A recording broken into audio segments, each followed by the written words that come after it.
अहिंसा तीर्थ प्रणेता, अहिंसा तीर्थ प्रणेता, जय जय हो भारत गौरव राष्ट्र संत प्रमुख सागर। स्वर्णिम स्वर्ण जयंती का अवसर ये महान है, मिलकर हम मनाएंगे गुरुवर देश की शान है प्रमुख सागर। जय हो गुरुवर प्रमुख सागर, जय हो गुरुवर।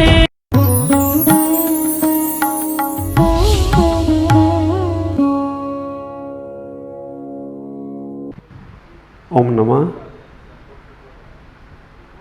यह मानव जीवन हमें कैसे सार्थक करना है। जैन धर्म और जैन कुल में जन्म लेना कई जन्मों के पुण्य की व्यवस्था है।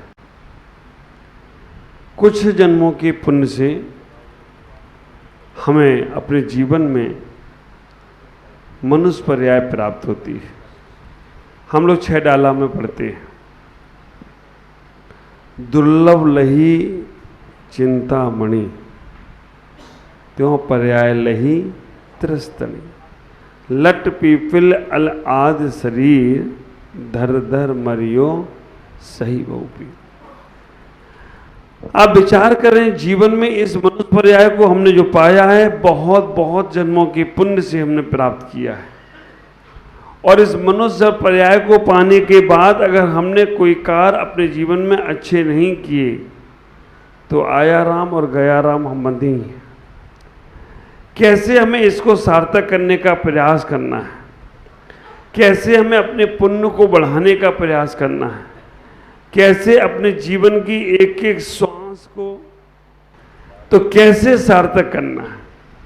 हम इतना ही ख्याल करें कि ये बार बार हमें जैन कुल मिलने वाला नहीं है, और जैन कुल के छोटे छोटे से नियम हमारे जीवन को बहुत बहुत महत्वपूर्ण बना सकते हैं। छोटे छोटे से नियम आप विचार करें, अभी हम मंदिर जाते हैं, भगवान के पास जाते हैं, गुरुओं के पास जाते हैं, हमारे पास व्यवहार की बहुत सारी क्रियाएं हैं, उनके माध्यम से हम वहां जाकर अपने जीवन को प्राप्त करते हैं। लेकिन उस अध्यात्म की एक एक क्रियाओं को समझने का प्रयास करें, कैसे हम अपने जीवन में उन अध्यात्म को लाने का प्रयास करें। मैं अक्सर कहता हूं, हमारा धर्म ध्यान 24 घंटे होना चाहिए। उठना बैठना बोलना चालना सब कुछ हमारा धर्म ध्यान के अंतर्गत है।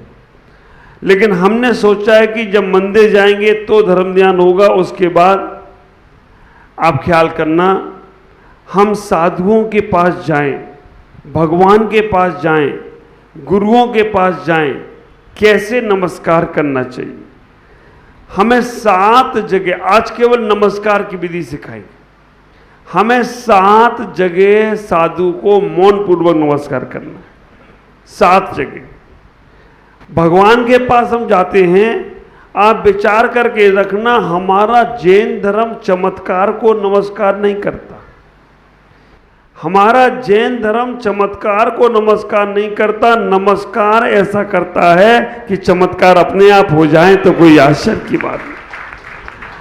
अगर हमारे मन में चमत्कार को नमस्कार करने की बात आती है तो समझ के रखना, हम धोखे खा रहे हैं और धोखा ही खाते रहेंगे। चमत्कार को कभी नमस्कार नहीं करना। मुझसे लोग आकर पूछते हैं, मुझसे नहीं पूछते, मेरे भक्तों से पूछते हैं कि महाराज में क्या चमत्कार है। हाँ, वो कहते कि तुमने पूछ लिया ना, यही चमत्कार है। कि उनके बारे में पूरी दुनिया पूछती कि प्रमुख सागर में चमत्कार क्या। आप विचार करके रखना, चमत्कार को कभी नमस्कार नहीं करना। नहीं तो ऐसे ऐसे लोग पड़े हैं कि बहुत चमत्कार दिखाते हैं और बाद में काम टाइफिस हो जाता है। आप नमस्कार ऐसा सम्यक करने का प्रयास करो कि आपके नमस्कार में ही चमत्कार घटित हो जाए। और आप विचार करके रखना, जैन धर्म के काव्यों को देखता हूं, जैन धर्म के महापुरुषों को देखता हूं, जैन धर्म के उन महासतियों को देखता हूं जिन्होंने चमत्कार को नमस्कार नहीं किया, केवल नमस्कार करना शुरू किया, चमत्कार अपने आप हो गए। आचार्य मानतुंग स्वामी भक्तांबर पढ़कर आदिनाथ को नमस्कार करते हैं तो 48 ताले टूट जाते हैं और अपने आप चमत्कार घटित हो जाता है। विचार करके रखना, जो अंजन चोर नमोकार मंत्र पढ़ता है क्या होता है? अंजन से वो निरंजन बन जाता है। सती सीता नमोकार मंत्र पढ़ती है तो अग्नि का कुंड बहता पानी का जलसा बन जाता है। सौमा सती नमोकार मंत्र पढ़ती है तो वो नाग हार बन जाता है। आप ख्याल करो, सेठ सुदर्शन अगर नमस्कार करता है तो सूली सिंहासन बन जाती है। हमारा जैन धर्म की ये घटनाएं हैं, मैं आपको इसलिए बताना चाहता हूं कि हमारे यहाँ ये सब घटित हुआ है। ये सब काल्पनिक बातें नहीं हैं। आपको श्रद्धा है अपने जैन धर्म पर? पक्की श्रद्धा है? भक्तांबर पढ़ने से ताले टूटते हैं, मालूम है? आप लोगों के ताले एक बार टूटे? आप ख्याल करो, भक्तांबर पढ़ने से ताले टूटते हैं, एक भी ताला नहीं टूटा आज तक। ताला तो छोड़ो, चटकनी भी चट नहीं हुई होगी, हिली भी नहीं होगी। काय की तुम्हारी श्रद्धा? श्रद्धा नकली है या भक्तांबर काव्य का प्रभाव बताया वो नकली है? श्रद्धा नकली है ना। ये तो इतना तो पक्का हो गया कि अभी तुम्हारी असली श्रद्धा, पंडित जी एक उपदेश कर रहे थे, उन्होंने कहा कि भगवान का नाम लेने से आदमी भवसागर से तर जाता है। एक बूढ़ी अम्मा सुन रही थी, उसने कहा जब भगवान का नाम लेने से भवसागर से तर जाते हैं तो हमारे घर के बीच में एक नदी पड़ती है और नदी पार करने के लिए हमें नाव वाले को पैसा देना पड़ते, हम फालतू में पैसा दे रहे, भवसागर से पार हो जाते। तो उसने भगवान का नाम लिया और नदी पे चली गई और पार हो गई। आप विचार करके रखना, उसने नदी में नाम लिया, भगवान का नाम लिया और नदी पे चली गई और पार हो गई। रोज आ रही थी, जा रही थी, रोज पार हो रही थी। पंडित जी ने कहा, पंडित जी आपने बहुत अच्छा मंत्र दे दिया और मेरे तो पैसे बच गए, अब आपको मेरे यहाँ दावत पे आना है। पंडित जी ने बुला लिया दावत पे और दावत पे बुलाया। पंडित जी से कहा चलो, नदी पड़ी। पंडित जी ने कहा नाव वगैरह नहीं दिख रही, पुल नहीं है, कैसे चलेंगे? उन्हें आप ही ने तो बता रहा था, भगवान का नाम लेने से भवसागर से पार हो जाते हैं, तो भगवान का नाम लो, नदी पार। उसने कहा बूढ़ी माँ ये कौन सी नदी का पार करेगी? आप विचार करना। बूढ़ी माँ ने कहा मैं तो रोज पार कर रही हूं। पंडित जी ने कहा करके बताओ। उसने भगवान का नाम लिया और नदी पे चलने लगी। पंडित जी ने कहा यार वास्तव में बात सो सही है। और पंडित जी ने नाम लिया और जैसी नदी पे गए तो क्या हुआ? अभी कैसे डूब गए? जब मैं बोलूंगा तब डूबेगी, अभी तो गए। आप विचार करना, पंडित जी ने जैसे नाम लिया और जैसे नदी में एक पैर रखा अब डूबे। जब मैं बोलूं तब। आप, मैं प्रवचन कर रहा हूं और आप डुबो दो किसी को, ऐसे कैसे काम चलेगा? तो विचार करना, आप इतना ही सोचना, अगर तुम्हारी दिल में सच्ची श्रद्धा है तो आपका विश्वास पक्का होगा, भरोसा पक्का होगा।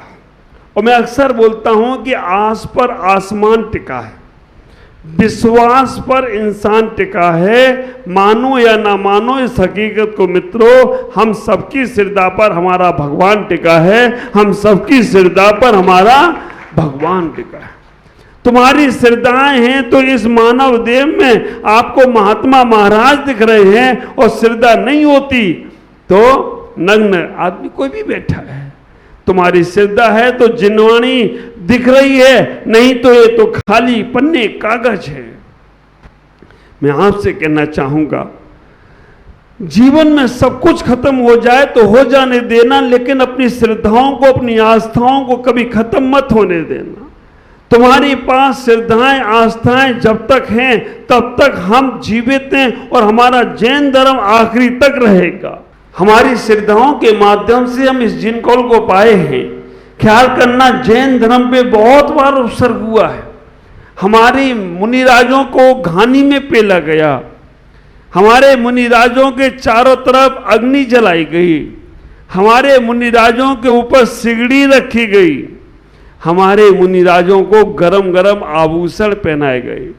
सबके नाम आपको याद होंगे इसलिए नाम नहीं बताऊंगा, लेकिन आप विचार करके रखना, हमारे मंदिरों को तोड़ा गया, हमारे मंदिरों पर कब्जा किया गया, लेकिन फिर भी हम अपने मंदिरों को जीवित करते रहे, हम अपने मंदिरों को बनाते रहे, हमारे मूर्तियां बनती रही, हमारे साधुओं का जन्म होता रहा।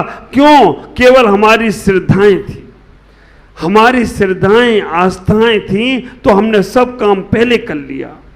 ख्याल करो, विश्वास करो इस चीज पर अपने जीवन में कि हमारा कल्याण जब भी होगा इस जैन कुल से ही होगा, जैन पर्याय से ही होगा, जैन के लक्षणों से ही होगा। हम जैसे जैसे अपने भावों को निर्मल करेंगे।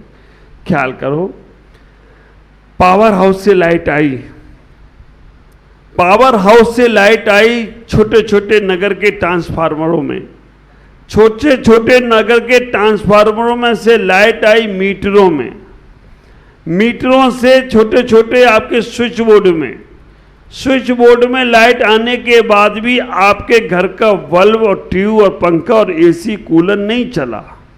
कारण क्या होगा? पावर हाउस में लाइट आई, आपके घर में लाइट नहीं पहुंची। पावर हाउस से लाइट ट्रांसफार्मरों में आई है, ट्रांसफार्मरों से आपके घर के छोटे कॉलोनी के छोटे ट्रांसफार्मर में आई है, उससे आपके मीटर में आई है, मीटर से स्विच बोर्ड में लाइट आ गई, लेकिन फिर भी आपके घर का कोई भी सामान जल नहीं रहा है, चल नहीं रहा है। कारण क्यों? स्विच ऑन नहीं किया। आप विचार करके रखना, अगर आपने स्विच ऑन नहीं किया तो समझ के रखना वो कार होने वाला नहीं है। तो तीर्थंकर हमारे पावर हाउस है, तीर्थंकर हमारे पावर हाउस हैं, वहां से लाइट छोटे छोटे ट्रांसफार्मरों में आचारों में आई, छोटे छोटे ट्रांसफार्मरों से मुनि महाराज, छुल्लक जी, अलग जी, यार का माता जी, ये छोटे छोटे मीटर है, इसमें भी लाइट आ गई। जो तुम्हारे यहाँ का स्विच बोर्ड है ना, ये ब्रह्मचारी ब्रह्मचारिणी, वो सब वो स्विच बोर्ड है, उसमें भी लाइट आ गई, लेकिन फिर भी आपके घर का कुछ भी जल नहीं रहा है। क्यों? क्योंकि आपने अपनी श्रद्धा का स्विच ऑन नहीं किया, और श्रद्धा का स्विच ऑन नहीं किया तो कोई भी कार्य होने वाला नहीं है। ख्याल करो कैसी श्रद्धाएं हो, आपकी श्रद्धाएं, आपकी आस्थाएं इतनी अडिग होना चाहिए कि जब भी हमारा कल्याण होगा तो इसी कुल से होगा, इसी धर्म से होगा। अभी हमारा तो वक्त ऐसा है, कोई काम बिगड़ जाए और कोई कह दे चले जाओ वहाँ पर चादर चढ़ाए आओ, काम हो जाएगा। वहाँ चले जाओ, पेड़ पर फूल वूल चढ़ा देना, काम हो जाएगा। उस पत्थर को पूज जाना, काम हो जाएगा। आप विचार करके रखना, हमारी स्थिति ये हो गई, वक्त पड़े तो वांका कहो ना, गधे को कहे काका। अगर हमारा काम बनता है तो कहीं भी माथा पटक देते हो। ये माथा, ये सर इतना सस्ता मत समझो, इसमें इतना आस्थाएं श्रद्धाओं के साथ हमारा ये सर झुकेगा तो बीतरागी भगवान के पास झुकेगा, बीतरागी संतों पे झुकेगा, हमारे बीतरागी के ग्रंथों पे झुकेगा। जब इतनी पक्की श्रद्धा होगी तब तुम बीतरागी को प्राप्त कर सकते हो, बीतरागी बनकर अपने जीवन का कल्याण कर सकते हो। लेकिन हमें कोई बोल देता है कि वहां से तुम्हारी लॉटरी लगेगी तो हम तैयार हो जाते हैं। मैं आमने से कहना चाहता हूं, ये जैन कुल, जैन धर्म मिला है, एक एक तत्व को समझने का प्रयास करो। जब उन महापुरुषों का कल्याण हो सकता है तो हमारा क्यों नहीं हो सकता है? होगा, विश्वास करो, भरोसा करो। हाँ, हम कभी कभी परीक्षा करते हैं, परीक्षाओं के माध्यम से अपने आप को समझने का प्रयास करते हैं कि हमारा ये कार्य हो जाएगा तो हम भगवान तुम्हें लड्डू चढ़ाएंगे, नारियल चढ़ाएंगे। भगवान की परीक्षा लेने चले गए, भगवान एक काम हो जाए तो विधान, एक काम हो जाए तो एक मूर्ति, और बड़ा काम हो जाए तो मंदिर, और बड़ा काम हो जाए तो पता नहीं क्या करोगी। हाँ, ऐसा सोचते हो कि भगवान भी तुमसे रिश्वत लेता है। आप ख्याल करो, हमें इतना ही ख्याल करना है, हम साधु संतों के पास जाएं, भगवंतों के पास जाएं, पूरी ऊर्जाओं को लेना है। तो हमें क्या करना है? नमस्कार ऐसा करना है जिसमें अपने आप चमत्कार हो। नमस्कार करने के लिए जाएं तो भगवान के पास जब जाएं, अगर हम भगवान के चरण स्पर्श करते हैं, एनर्जी मिलती है। गुरुओं के पास जाएं, उनके पैर के अंगूठे को अपने आंखों से लगाएं, पूरे शरीर की एनर्जी अंगूठों में होती है। लेडीज माताजियों के पास जाएं तो माता जी के चरण में अंगूठे को अपने आंखों में लगाएं, वहां से पूरी एनर्जी मिलती है।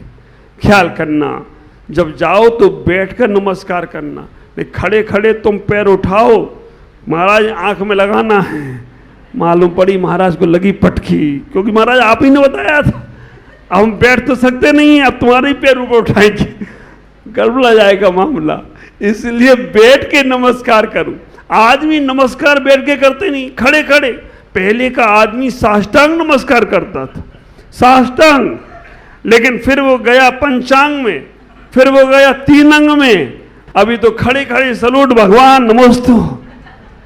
हाँ, स्थिति ये हो गई, घर से निकला सूट पहनकर, टीप टॉप और खूब तनकर, घर से निकला सूट पहनकर, टीप टॉप और खूब तनकर, नमन की बेला जब आई तो प्रभु से बोला यूं हंसकर, ओ प्रभु माय गॉड, सेवा में स्टूडेंट, झुक नहीं सकता क्योंकि चुस्त है मेरी पैंट, तन कपड़ों से जाम है, इसलिए प्रभु अटेंशन में प्रणाम है, इसलिए प्रभु अटेंशन में प्रणाम है, इसलिए प्रभु अटेंशन में प्रणाम है। मैं आपसे कहूंगा, अटेंशन में प्रणाम करोगे तो दिन भर टेंशन में रहोगे। हम बैठकर गवासन से प्रणाम करें, 8 अंग से प्रणाम करें। कैसे करेंगे? मैं आपसे कहूंगा कि आपकी श्रद्धाएं मजबूत हों। ये भगवान का मंदिर है ना, यहाँ से कभी कोई खाली नहीं जाता है, लेकिन लेने की कला आना चाहिए। एक बात बताओ, गाय दूध देती है या गाय से दूध निकालना पड़ता है? अजित भाई, जय कुमार जी, गाय दूध देती है, गाय से दूध निकालना पड़ता है? निकालना पड़ता है। दूध देती, भगवान पुण्य देंगे या भगवान से पुण्य लेना पड़ेगा? लेना पड़ेगा। लेकिन मैं कह रहा हूं, गाय दूध देती है। अगर चांदनपुर के महावीर निकल रहे हो तो गाय अपने आप दूध देने लग जाए तो कोई आश्चर्य की बात नहीं है। ऐसे ही तुम्हारी श्रद्धाएं अगर भगवान के प्रति सच्ची होने लगे, तुम जो सोचोगे वो होगा, जैसा सोचोगे वैसा होगा। मन में वैसा ही भावना बनाओ, नकारात्मक बिल्कुल नहीं सोचो। ये भी नहीं सोचो होगा कि नहीं होगा, होगा ही होगा। परमम होई मंगलम, परमम हवई मंगलम। हवई में डाउट है, होई में कोई डाउट नहीं है। हवई में पढ़ने से मंगल होता है और परमम होई मंगलम, पढ़ने से मंगल होगा। जब ऐसी भावना होगी तो तुम्हारा मंगल ही मंगल हो, तो कोई आश्चर्य की बात नहीं है। आज इतना ही। ओम नमः जय गुरुदेव।